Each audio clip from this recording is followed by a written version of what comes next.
বাংলাদেশের বুকে এমন কিছু জায়গা আছে যেগুলো শুধু একটি পথ নয়, হাজারো মানুষের গল্প, অপেক্ষা আর যাত্রার সাক্ষী।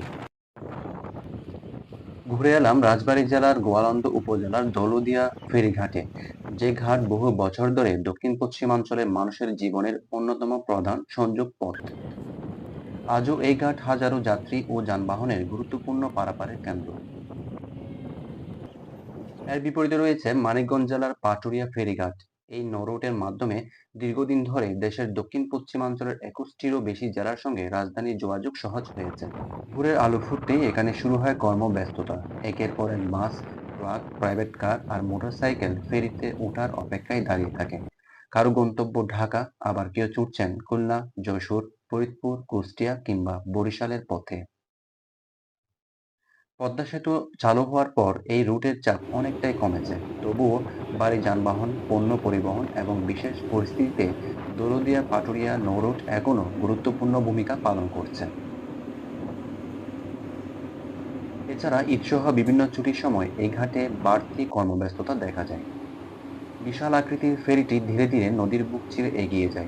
ইঞ্জিনের গর্জন, নদীর ঢেউ আর শীতল বাতাস সব মিলিয়ে এক অনন্য অনুভূতি। এই কয়েক মিনিটের যাত্রায় যেন প্রকৃতি আর মানুষের জীবন এক সুতোয় গাঁথা।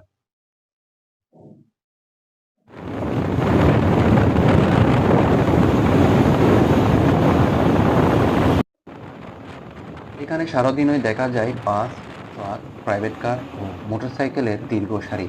বিশাল ফেরিগুলো একের পর এক পদ্মা নদী পাড়ি দিয়ে যাত্রী ও যানবাহন পারাপার করে। নদীর মাঝখানে দাঁড়িয়ে চারপাশের প্রাকৃতিক সৌন্দর্য সত্যিই মনোমুগ্ধকর। একসময় পদ্মা সেতু নির্মাণের আগে দৌলতদিয়া-পাটুরিয়া নৌরুট ছিল দেশের সবচেয়ে ব্যস্ত নৌপথগুলোর একটি। প্রতিদিন হাজার হাজার যাত্রী ও অসংখ্য যানবাহন এই পথ ব্যবহার করত। আজ চাপ অনেকটাই কমলেও এই ঘাট এখনও দেশের পণ্য পরিবহন ও ভারী যানবাহন চলাচলে গুরুত্বপূর্ণ ভূমিকা পালন করছে। পদ্মার তীর ঘেঁষে জেলেদের মাছ ধরার সংগ্রাম সত্যিই মনোমুগ্ধকর।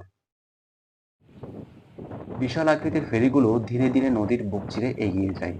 ইঞ্জিনের গর্জন, নদীর ঢেউ আর শীতল বাতাস সব মিলিয়ে এক অনন্য অনুভূতি। দৌলতদিয়া ফেরিঘাট শুধু একটি ফেরিঘাট নয়, এটি বাংলাদেশের যোগাযোগ ব্যবস্থার ইতিহাসে একটি গুরুত্বপূর্ণ অধ্যায়। সময় বদলেছে, পথ বদলেছে, কিন্তু এই ঘাটের গুরুত্ব আর স্মৃতি আজও অমলিন।